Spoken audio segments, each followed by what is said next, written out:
Greetings, Word Horde.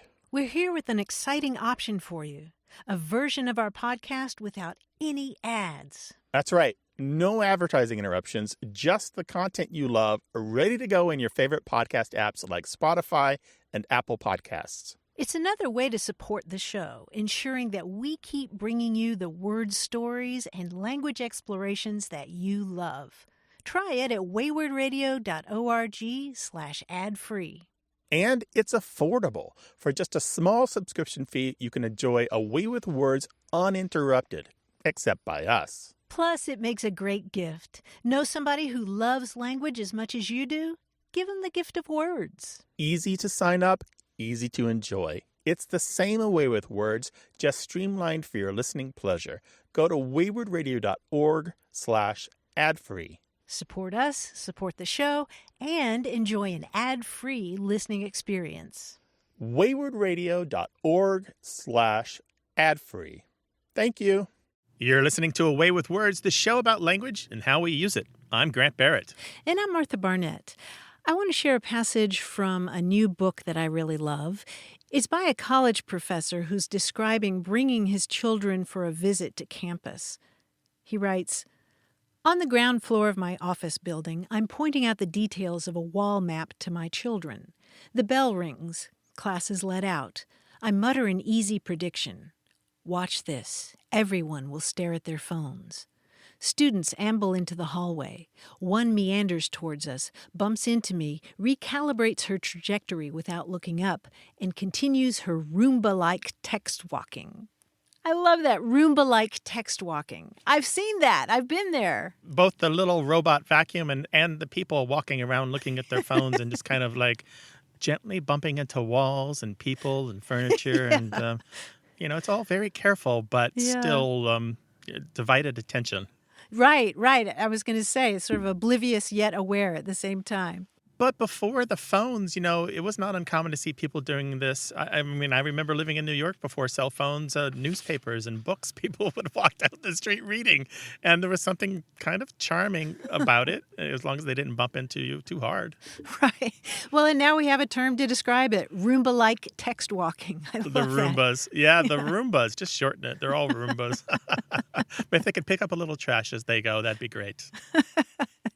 Well, that's from a new book called How to Think Like Shakespeare, Lessons from a Renaissance Education. It's by Scott Newstock, and I'm really crazy about this book, so I want to talk about it later in the show. And I know we're both looking forward to talking to our listeners about language. Call us, 877-929-9673. Email us, words@waywardradio.org, or talk to us on Twitter at WAYWORD.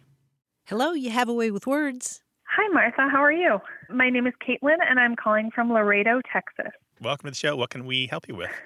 So I'm calling to ask about a word that I have learned since moving here to Laredo, a very specific Laredo word, it seems like, that is the use of the word mariachi to refer to breakfast tacos. Food word, Martha. Breakfast tacos, yes. So you moved to Laredo from where? From Wisconsin, originally. And so no mariachi tacos in Wisconsin? No, for sure not. I think it was maybe the first week that I had started my job at the office, and somebody stopped by to tell me that there were mariachis in the kitchen, and I was a bit confused for a second until they clarified that apparently here in Laredo it is another word for breakfast tacos. And what was it when you got it? What was in the breakfast taco? Usually it's just, eggs and something else on a tortilla, maybe egg and potato or egg and bacon, egg and ham, with or without salsa, all different kinds of variations. Yeah, that sounds about right. And so your question is, why that word and why there? Yes. I tried to do some of my own research, that there's some of this kind of speculation that because a mariachi taco will wake you up like a mariachi band would, that's where it comes from. Yeah.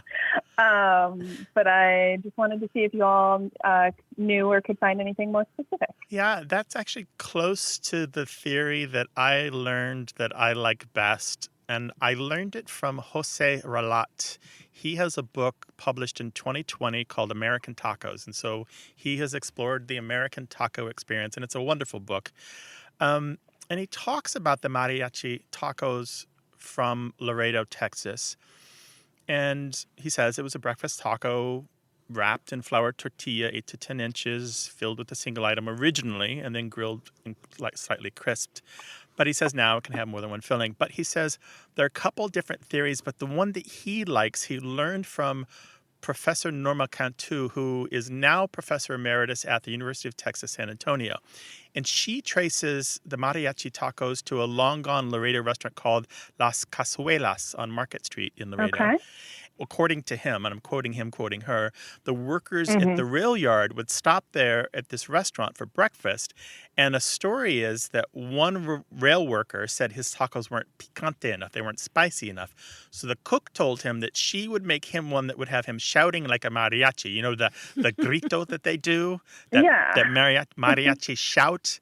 And so the cook laid on the hot sauce and apparently laid it on enough that the worker did yell at the spicy heat of the taco. And that was the way they were made.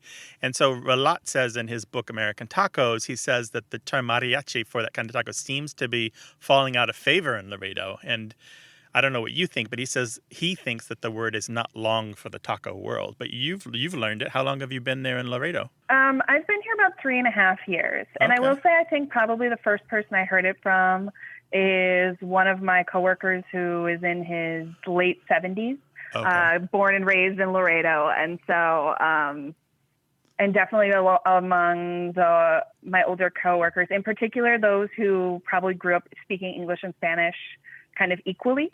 But I've also noticed it, you know, you'll see it painted on the signs of restaurants, advertising their mariachi plates, or at a restaurant, a specific section in the menu labeled mariachis, maybe kind of as a way to distinguish themselves as a true Laredo restaurant. Right. I don't know. They're signaling that they're local word. and that they've got some local pride. Yeah, that makes a lot of sense. Right. Yeah. It's kind of like in San Diego, fish tacos. They always, you know, you got to learn who is the real fish taco and who is not. Right.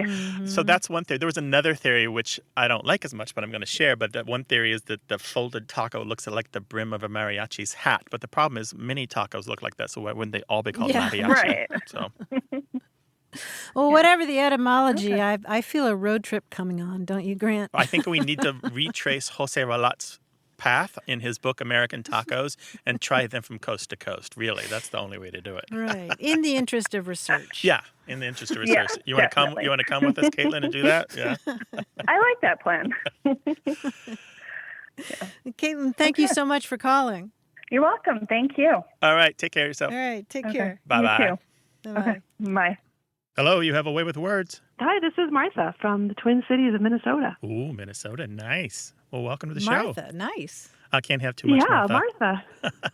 Well, welcome to the show. What can we do for you? Thanks so much. So I have this fun saying that my dad always said when I was growing up, and I didn't ever think to ask him about it, where he heard it or if it was popular in his day or what. But my husband heard me saying it and told me that he must have made it up. My dad must have made it up because he'd never heard it.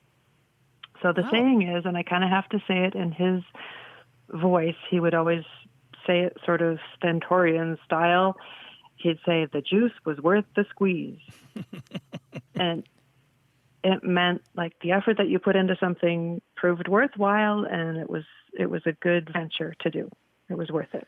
Okay, so he said this phrase in what kind of situation? Like you put some effort into something, you made a lot of trouble to do something, but it all turned out really well, so it was worth it. You were glad you did it because the outcome proved worthwhile.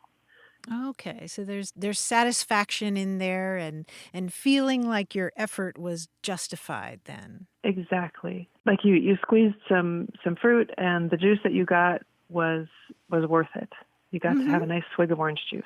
Yeah, that's exactly the idea there. Squeezing a piece of fruit and getting the juice that was worth it. So he didn't make it up, I'm gathering? No, because there are juicing oranges and there are non-juicing oranges, and the non-juicing oranges definitely are not worth the effort. You get almost nothing out of them. They're like all pulp. They're rind and pulp. Yeah, and people have been saying this since at least the 1960s. I wonder if that Was that when he came of age? He was well of age by the 60s, but probably a little hipper in those days than when I came along. Yeah, so it's definitely not your dad. And of course, we've probably got a lot of listeners pounding the dashboard or pounding the table saying, mention Lizzo, because of course Lizzo has her song Juice, where she says the juice ain't worth the squeeze if the juice don't look like this, talking about herself. Yeah. I got to check that out. Yeah, she's good. There's a great NPR Tiny Desk concert. You'll become an instant fan if you watch that. She's just got a lot of personality, and it's a big show for such a small space. I will check that out immediately. I have another fun thing I wanted to share if you have a minute. Yes, please. Sure. So something I learned about from you guys on the show, the idea of a pangram, and you mentioned the contest for a pangram, which I'm sure most listeners already knew this, that a pangram is a sentence that uses every letter of the alphabet. Right. And so I got kind of excited about that, and I forgot about it, and then I came back and reapplied myself and wrote a pangram. But when I went to look up the contest, I learned I had missed the deadline. So then I wrote a pangram in the form of a haiku about that. About your experience of missing the deadline for our contest? Exactly. So a double whammy, Yep. a haiku pangram together? Yep. Okay. Yep. Let's hear it. Okay, so the title of the haiku is part of the pangram. It counts in the letter total. So it's Pangram Contest. Lively, interest, piqued. Just my kind of whiz-bang fun. Deadlines passed, no fix. Aw, but it's good. It's a very good one. Thank That's you. fantastic. You didn't have to force the X in there like so many of them. Right? Or the Q or the Or the Y. Z. Yeah, you made it work. Martha, that's like writing a pangram while you're walking backwards and in heels. I never wear heels, but I can walk backwards. Thank you, Or Ginger. dancing backwards, I guess it is. But in any case, yeah, that's quite a feat. Well, I think we need to give Martha a consolation prize or something for that contest, This was a because prize nobody enough. did that. Just getting to read it. There we go. Your was prize awesome. is sharing it with thousands and thousands of people. That was beyond delightful. That's amazing. Thank you. You're delightful, too. We're glad to have you on the show. Oh, thank you so much. All right. Yeah, Be I well. hope the juice was worth the squeeze.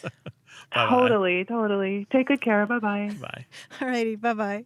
The show's about words and language and pangrams and haikus and goofing around. 877-929-9673. Email words at waywardradio.org or talk to us on Twitter at WAYWORD.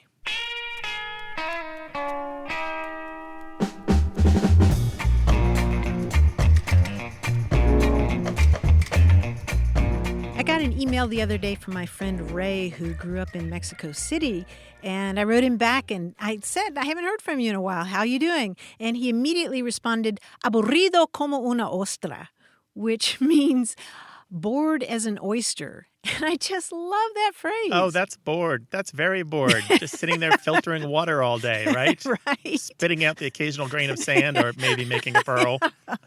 Yeah. That was so picturesque. It just stopped me in my tracks. Bored as Bored an as oyster. an oyster. Yeah. Say it again in Spanish. Aburrido como una ostra. Bored as an oyster. Very good. 877-929-9673.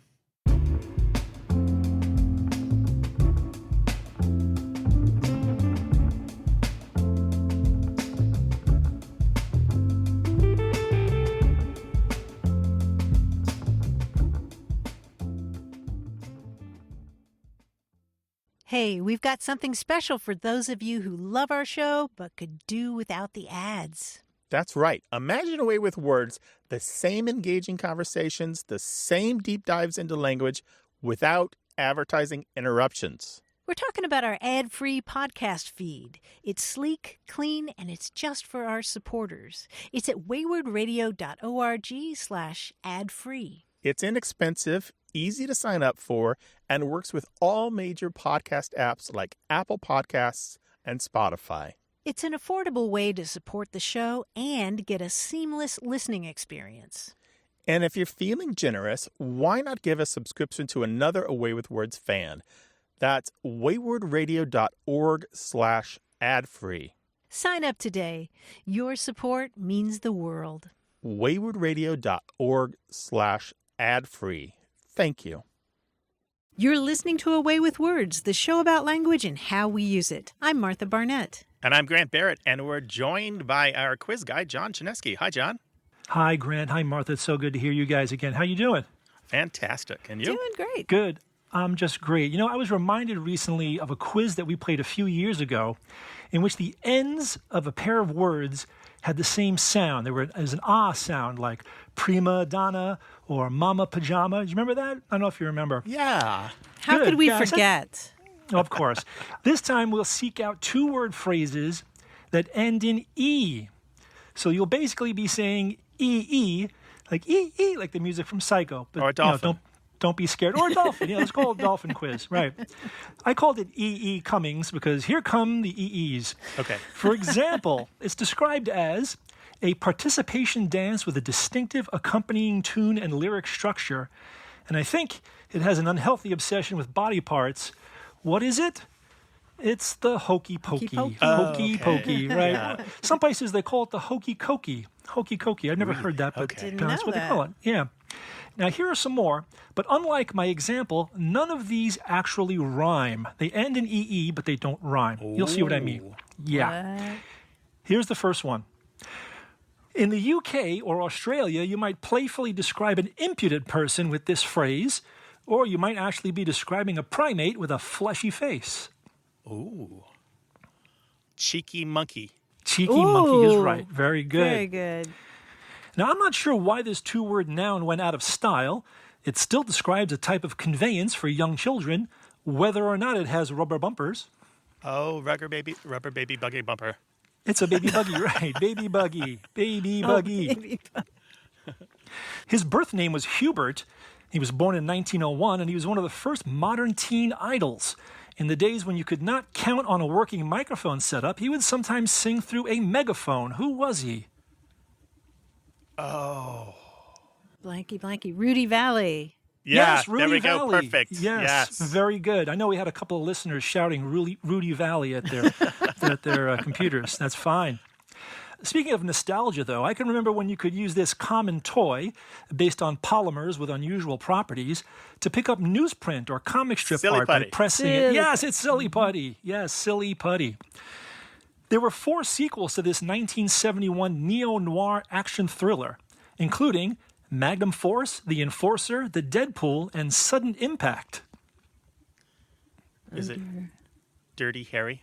It is Dirty Harry. Ooh. Yeah, I was going to tell you that the last one, Sudden Impact, was directed by star Clint Eastwood himself. You've given me the answer. You've made my day. Nicely done. Finally, a triple EEE. According to a classic Scottish nursery rhyme, this character can be found turling at the window, crying at the lock, are the weans in their bed, for now it's 10 o'clock. Wee Willie Winky? Wee Willie Winky. Strange man wandering about town, knocking at people's windows. You don't see much of that anymore. Perv. You guys worked your way through the quiz. Nicely done. Thank you, John. I don't know where you keep that clever brain, but put it on ice and we'll talk to you next week. Will do. Talk to you next time. All right, take care of yourself.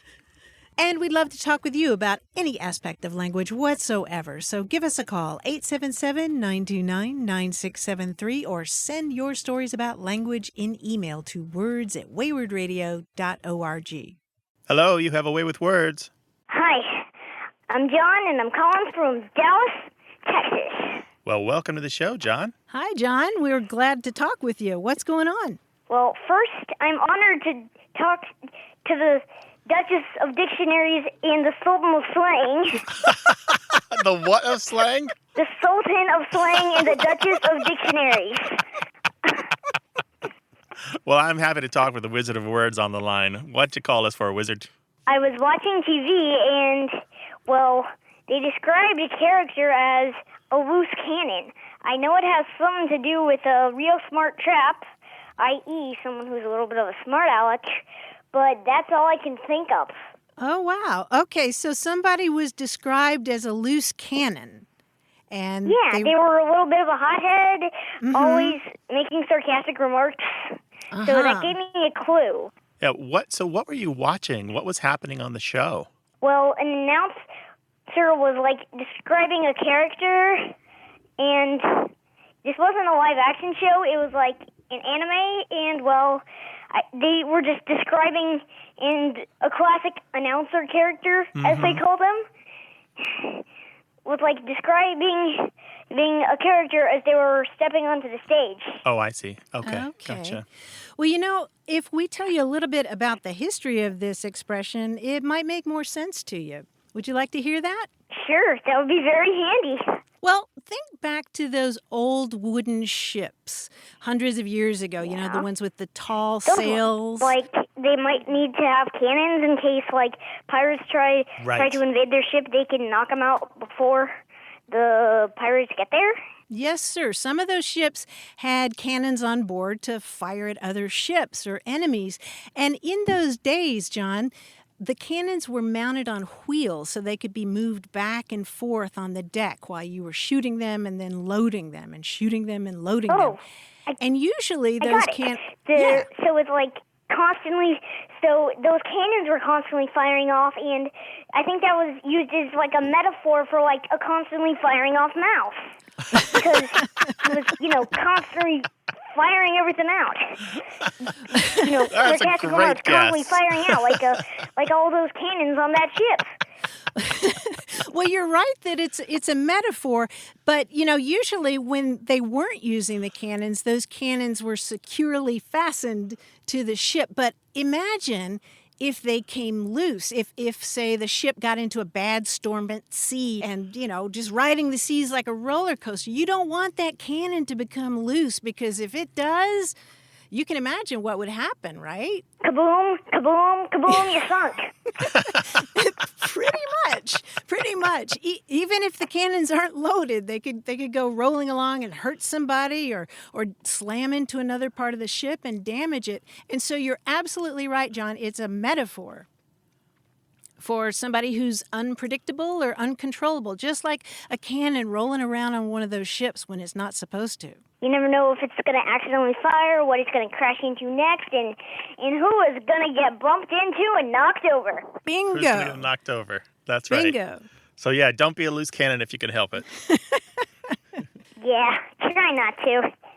John, you really do seem to have a way with words. Absolutely. I get that a lot. I just have a large vocabulary. I kind of always have. Yeah, sounds like it. Sounds like you definitely are a word wizard. I really appreciate you calling us. And you know what? I invite you to call us again sometime, okay? Plus, I have stereotypical word nerd glasses. Oh, those are... That kind of gives it away. Yeah, me too. It kind of gives it away. Me too. Nerds unite. So do I. That's how we hide our secret identities. All right, take care of yourself, John. It was a real delight to talk to you. See ya. All right, bye-bye. Bye-bye. Take care. Bye. I think I'm speechless, Grant. You may I'm not speechless, you may have but to I'm give impressed. the phone number. 877-929-9673. We love taking calls from kids, no matter who you are, where you're calling from, or what your question is. Talk to us on email, words@waywardradio.org. You can talk to us on Twitter, too, at WAYWORD.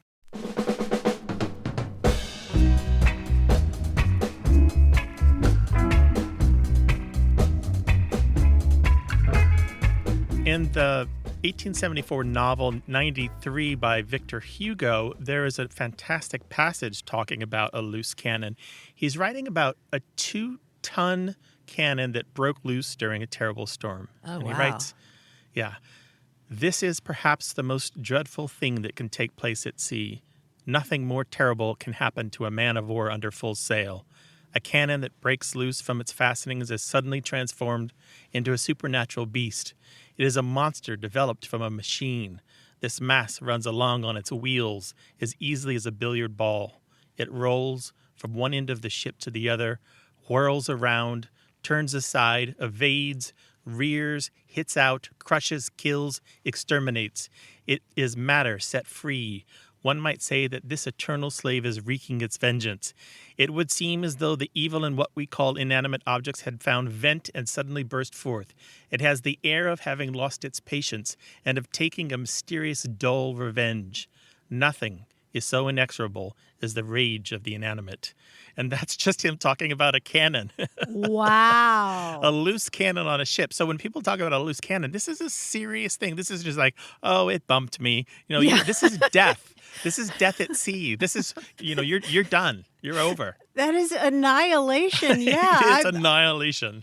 I am right on that ship with him. Oh my gosh, that's terrifying. Yeah, and if you've never read Victor Hugo, he's certainly worth picking up in big batches and small. Certainly. Oh, man. Well, I'm glad we had that conversation about loose cannon because Yeah. that's one of the best pieces of writing I've heard in a while. Yeah, and we're always open to hearing about your favorite pieces of writing, large and small. Martha and I love to take your recommendations and share them on the air, 877-929-9673, or send a paragraph or two of what you've been reading, something that's really struck you, to words@waywardradio.org. Hello, you have a way with words. Hello, this is Caroline, Germany. Hi, Caroline. Where are you calling from? I'm calling from Northeast Tennessee, from Clinch Mountain. Clinch Mountain. That's a fantastic name. Welcome to the show. What can we help you with? I'm sitting on 26 acres, me and my puppy, and it was time to start reading old classics while this thing is going on, and with no people around. So I started with all of Tolkien's stuff. And I ran into the word fell, and I thought, I have run into this quite a bit, not as the past form of fall, but describing a person that's not very nice. And then I picked up the Yorkshire Vets books again, and they use fell a lot, but it's describing something in Yorkshire geographical.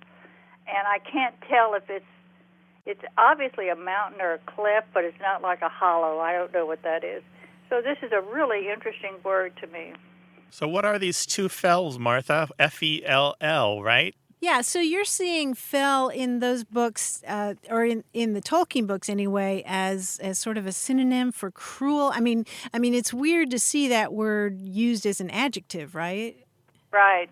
And it's always a bad guy that they use it. He uses it as a description. Caroline, there is a place where Tolkien describes the Nazgul as fell riders, and there's another place where he describes fell beasts. I think he's talking about the things that live in the mines of Moria. Oh, okay, the Balrog. The Balrog, but other things that are under there, the unnameable things that we just don't know about, never find out about really. But fell beasts and fell riders, these are the spirits of 9 kings who are taken over by the Dark Lord. Right. So you can kind of guess from the context that fell in those situations means cruel or fierce or vicious.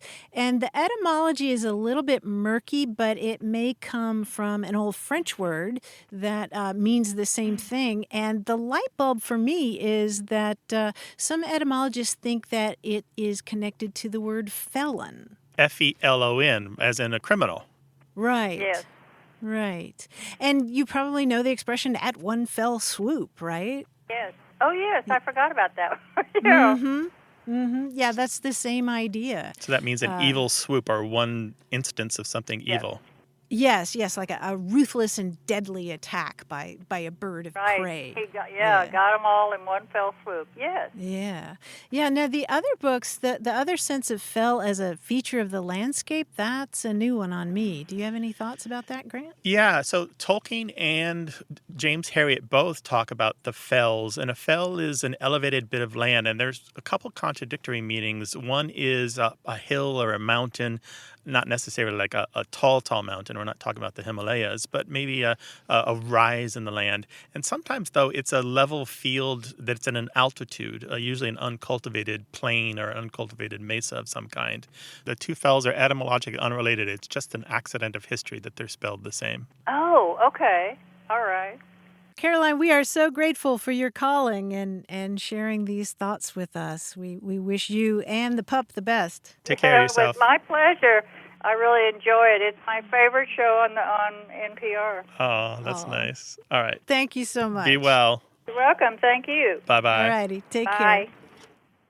We'd love to hear about what you've been reading and what's sustaining you these days. Give us a call, 877-929-9673, or tell us about it in email. Our address is words@waywardradio.org. Hello, you have a way with words. Hey, this is Greg Rivas from San Antonio. Hey, Greg, welcome to the show. How can we help you? I work in the tech industry. I joined a new team about 2 years ago. It's the same team I'm with now. And they had this funny term for describing something that was sort of tedious and lengthy. So if they needed to go through code and make a simple change, 10,000 times, they would refer to that as shaving yak hair. And it would be like, oh, I got to shave the yak hair for this thing, and I'm still in the middle of that, and I can't help you. They kind of say these things, and I had never heard that before. It was just an interesting term phrase. And you took shaving yak hair to mean what? Fiddling with a lot of small things? Yes. So basically, they have a large but monotonous workload ahead of them, and it's shaving yak hair. Did you Google it? I have not Googled it. Okay, because you would have probably been a little confused, because if you Google it, you're going to come across a television show called Ren and Stimpy. Do you remember Ren and Stimpy? Yeah, I absolutely do. And that's where the term originated. There was a 1991 segment of the Ren and Stimpy cartoon. Remember these two little weird nutballs? Just the goofiest show you ever wanted to see. I think one of them was a chihuahua. What was the other one? I don't remember. I think it was a cat. A cat, yeah. Anyway, in this segment, they have a holiday called Yak Shaving Day, where they hang diapers, they shove coleslaw into rubber boots, and they wait for the shaven yak to float by. And it's ridiculous and hilarious, of course, because the show was somebody's fever dream. I don't know what else to say about Ren and Stimpy. It was the weirdest thing. In any case, I guess it caught someone's fancy. And by 2002, this expression, yak shaving, had really kind of held its place in the tech world to mean a couple different things, not just the way you used it, but to not just mean you doing a lot of small stuff, but also sometimes doing useless stuff instead of what you should be doing, and meaning the small stuff you have to do before you can do the work you want to do or the work that's really important. So it's always about kind of stuff getting in the way of the real thing or the big thing. But in any case, it did come from that cartoon, Ren and Stimpy, this weird show about shaving a yak. I don't really know. That is hilarious. Yeah, and they it wasn't just that one episode. They also had a video game about yak shaving. It came up more than once, and there's a song, and it's really delirious. Yeah, I think that definitely fits how it seems to be used colloquially here. Everybody seems to use it for a team of like 40 people, and I had no idea, like, what does this mean? Well, it's so evocative. You don't even need to know the etymology. It's really cool to know the etymology, but just picturing shaving a yak. And that's exactly what the way they use it is like, hey, I really want to work on your cool thing, but, I got to go get through patching all these machines, and it's going to take the rest of today and tomorrow. So I'm, yak shaving. Yeah, shoving coleslaw into rubber boots. Yeah, that's it. Yeah, I like that one too. Greg, thanks for sharing that Take care of phrase from yourself. your workplace. Sure thing. Thanks, guys. All right, bye-bye. I went to a musk ox farm outside of Anchorage, Alaska, and I know they're not the same animal, so nobody needs to correct me on that, but boy, just imagining shaving one of those with my little Gillette, what a great expression. We'd love to hear about the language and jargon from your workplace, so call us 877-929-9673 or share your stories in email to words@waywardradio.org. This show is about language seen through family, history, and culture. Stay tuned for more Away with Words.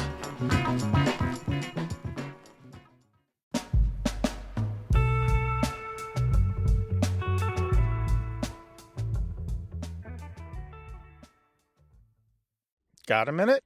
We need your help. Head over to gum.fm/words and share your thoughts in our quick survey. Your feedback matters. It's the backbone of our show's success. Thanks for making our show even more successful.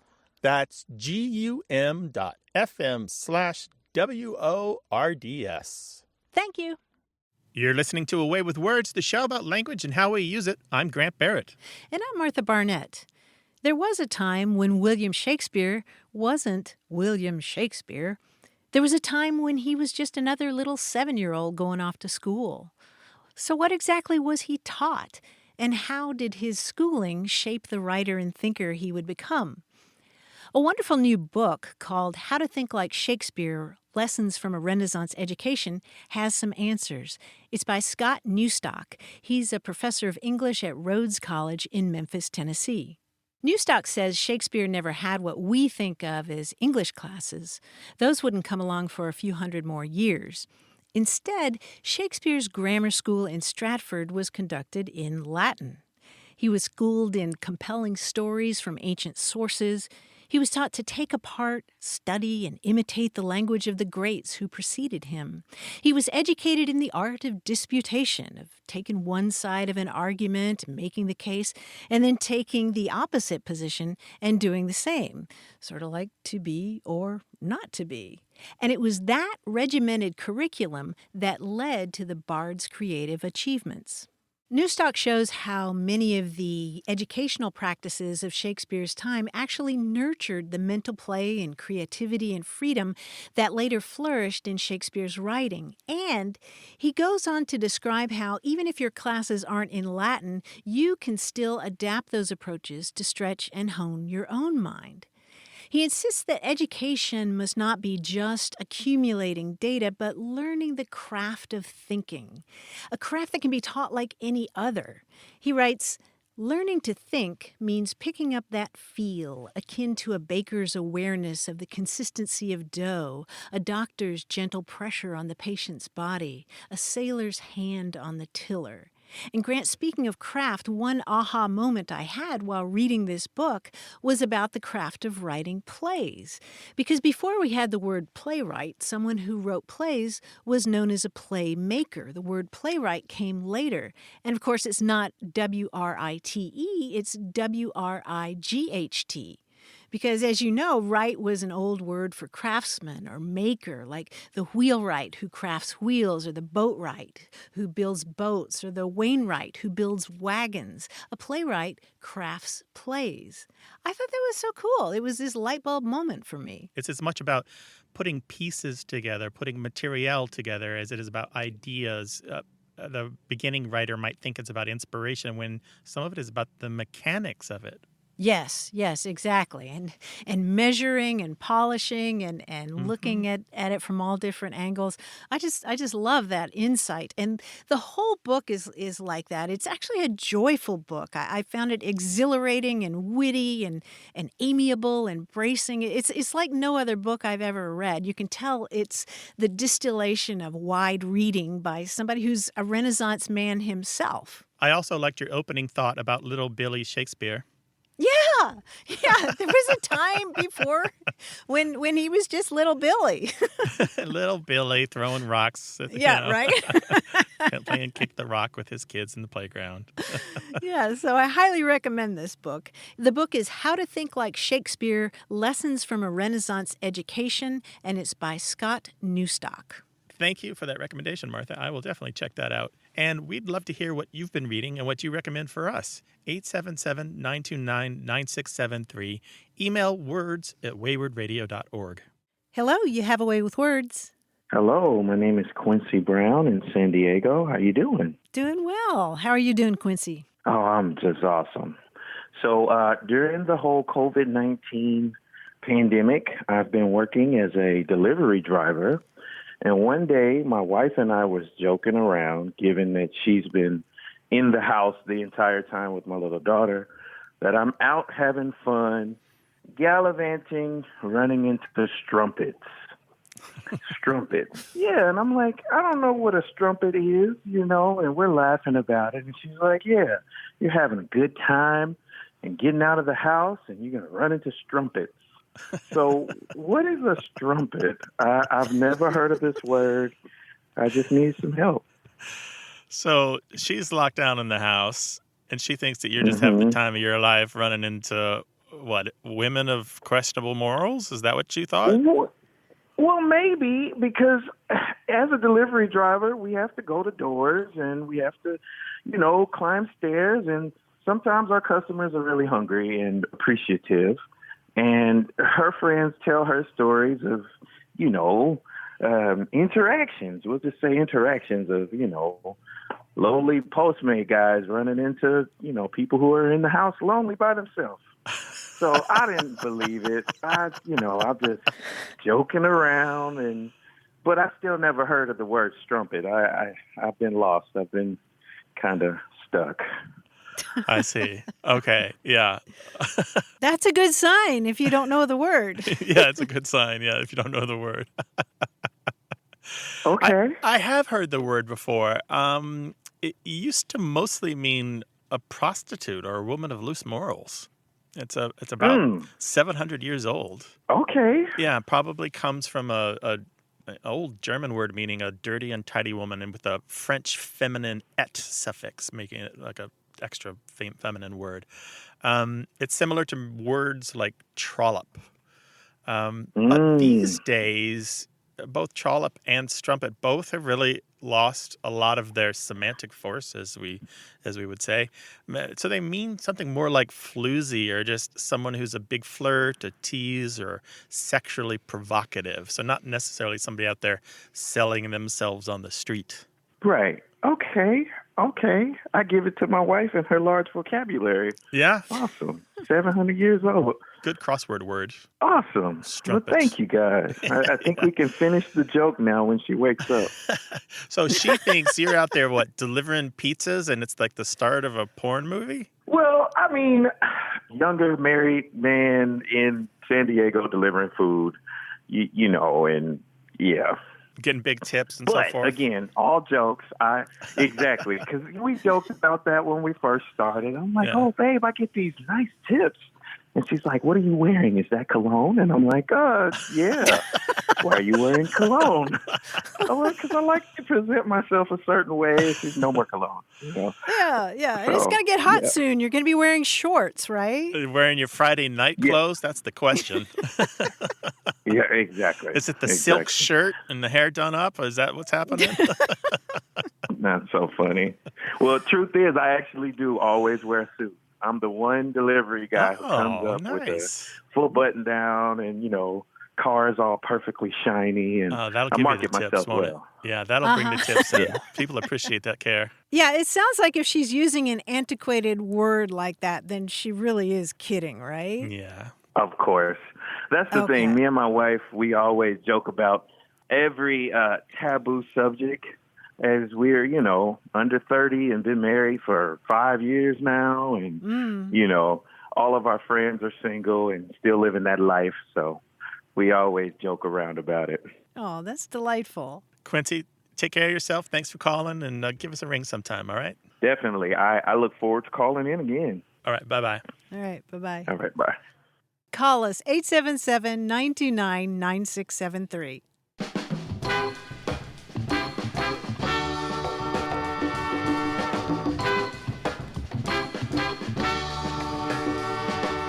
Happened to cross a handy word the other day, pickthank. That's spelled Pickthank. Pickthank. Pickthank. Mm-hmm. How old are we talking here? 100, 200, 300 years? At least back to 1460. Okay, is this a old. rude word? No, it's not rude. It's archaic and literary. You really don't hear it much anymore, but it's a handy one. Okay, so is this something you would yell across the parking lot at somebody who dinged your car?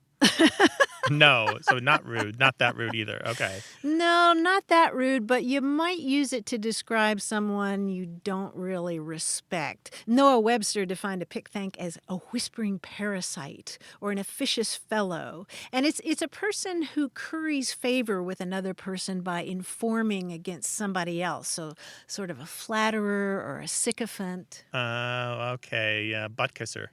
Yeah, it's sort of the same idea as curry favor. When you try to pick a thank from somebody, you're trying to extract something by being obsequious.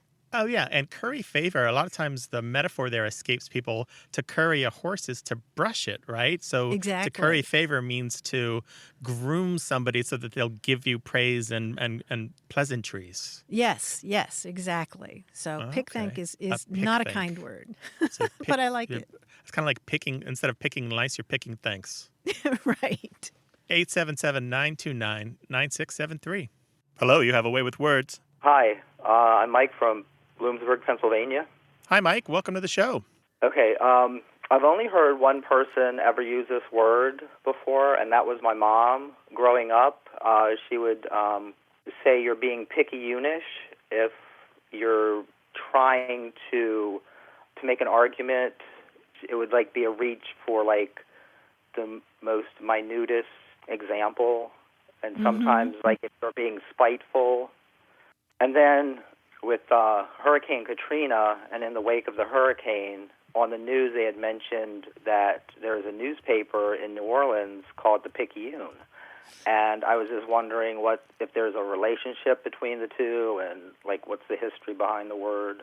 Because, like I said, I've never heard anyone else use that before. Yeah, it is the same word. There is a relationship between those usages, but it may surprise you. I mean, you're right that picayune, it means little, insignificant. If somebody's criticizing you, they may do it in a petty way, a picayune way.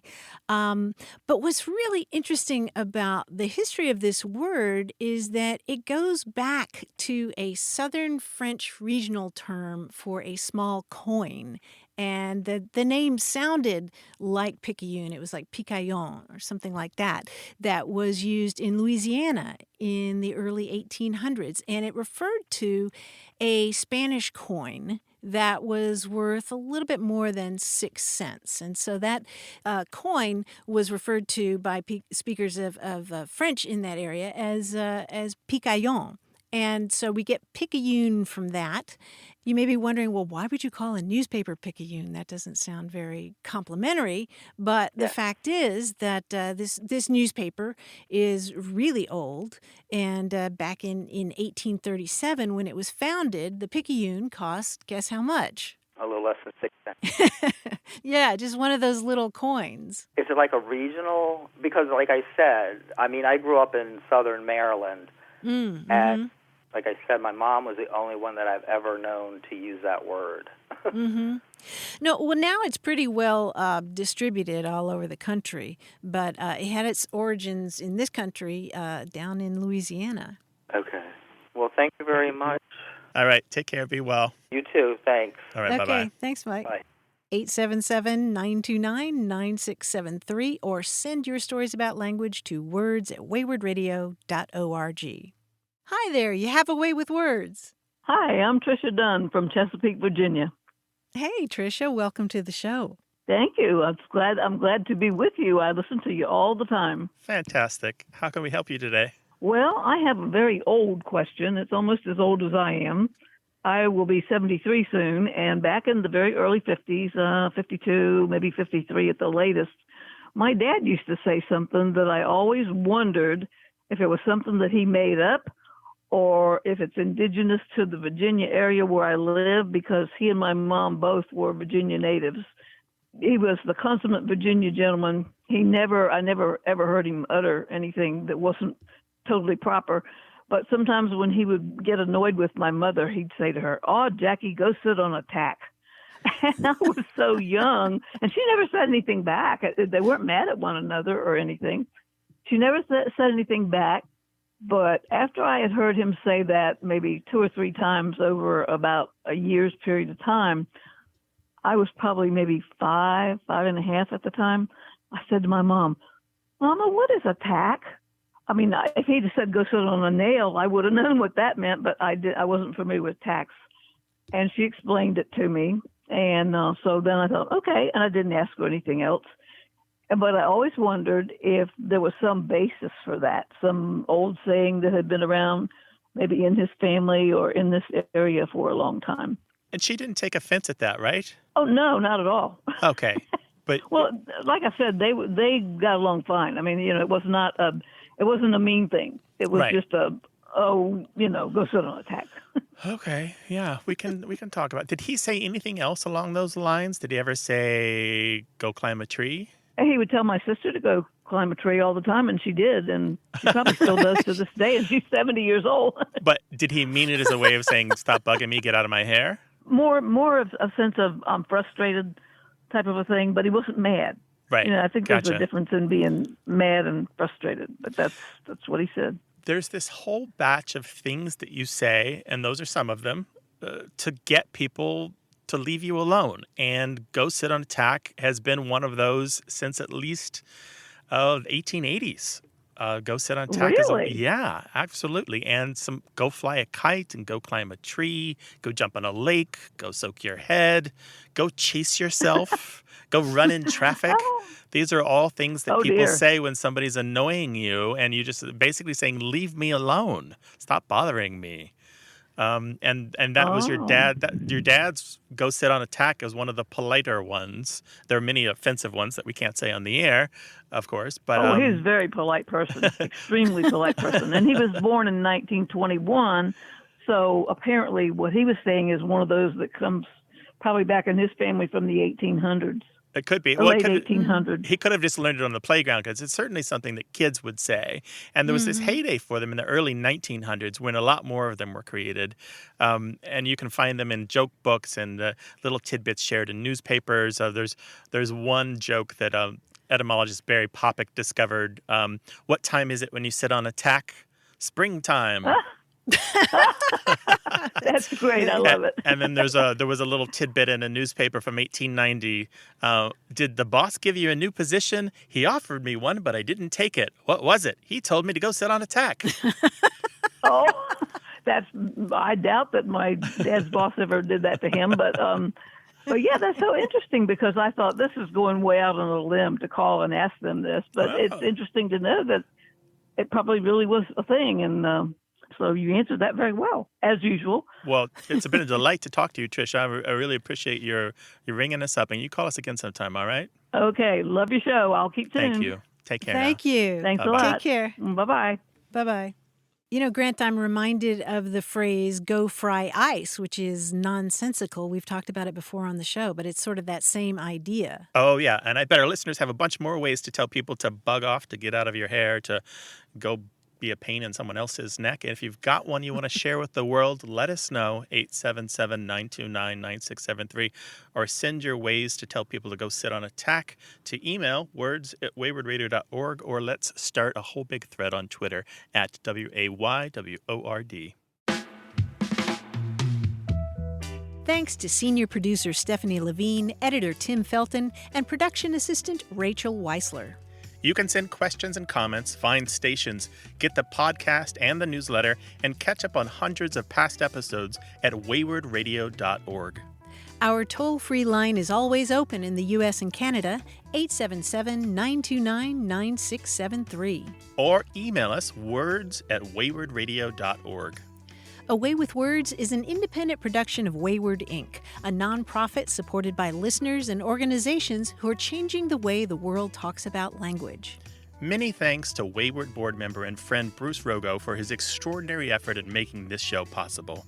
Thanks for listening. I'm Martha Barnett. And I'm Grant Barrett. Until next time, goodbye. Goodbye.